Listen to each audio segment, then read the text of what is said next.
अस्सलाम वालेकुम नाजरीन इसराइल को तब पता चला जब हमास ने तारीख का सबसे बड़ा हमला किया, लेकिन तब तक कश्ती डूब चुकी थी। नाजरीन, नेतन्याहू भी बाज नहीं आ रहा। नेतन्याहू ने दावा किया कि गजा में ज्यादातर हमास के ठिकानों को तबाह कर दिया गया है, लेकिन उन्होंने जोर देते हुए कहा कि हम फतह हासिल करने तक जंग जारी रखेंगे। लेकिन आलमी अदालत इंसाफ में जनूबी अफ्रीका ने गजा में फलस्तीनियों की नस्लकुशी का इल्जाम इसराइल पर मुकदमा दायर किया था, जिसके बाद आलमी अदालत में कार्रवाइयां जारी थी। 11 और 12 जनवरी को होने वाली समाअत में जनूबी अफ्रीका और इसराइल ने दलाइल पेश किए थे। उस दौरान इसराइल ने आलमी अदालत के इंसाफ में गजा में फलस्तीनियों को हलाकत का जिम्मेदार फलस्तीन की निजामती तरीक हमास को करार दे दिया था। लेकिन इसराइल और वजीर आजम नेतन्याहू की जनूबी अफ्रीका की जानिब से आलमी अदालत में नस्लकुशी से मुतल्लिक करारदाद के बावजूद हर धर्मी बरकरार है। गैर मुल्की मीडिया रिपोर्ट्स के मुताबिक नेतन्याहू का कहना है कि इसराइल आलमी अदालत इंसाफ के किसी फैसले से बाज नहीं आएगा। गजा में हमें कोई नहीं रोक सकता। दी हैगो शैतानी चक्कर, या कोई भी हमें नहीं रोक सकता। हम कामयाबी हासिल करने तक जंग जारी रखेंगे। नाज़रीन, इसीलिए इसराइल अपनी मईशत तक का तबाह कर देने के लिए तैयार है। मईशत की तबाह हाल के बावजूद इसराइल गजा पर अरबों डॉलर झोंकना चाहता है। बैंक ऑफ इसराइल के मुताबिक गजा जंग पर $54 बिलियन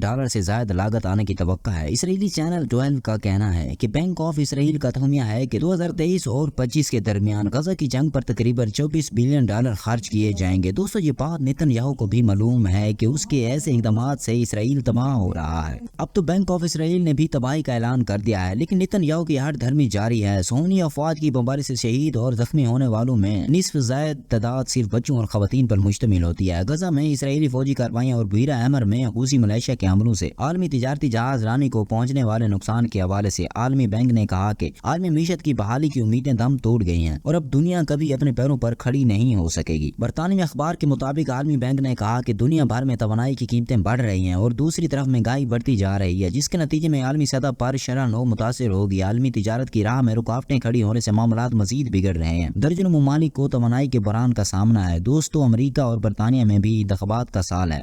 अमरीका सदर बाइडन और बरतानवी वजीर आजम ऋषि सुनक को कानून साजों के सामने जवाब देना पड़ेगा। मशरिक वस्ता के हवाले से उनके पास क्या मंसूबा है। दोनों ममालिक के कानून साज जानना चाहते हैं कि मशरिक वस्ती में लड़ाई का दायरा वसी होने की सूरत में उनकी हुकूमतें क्या करेंगी और आलमी मईशत की बहाली मुमकिन बनाने के हवाले से क्या हिकमत अमली है। बस दोस्तों, आज के लिए इतना ही। मजीद खबरों और अपडेट्स के लिए हमारे साथ जुड़े रहिए। तब तक के लिए अल्लाह हाफिज।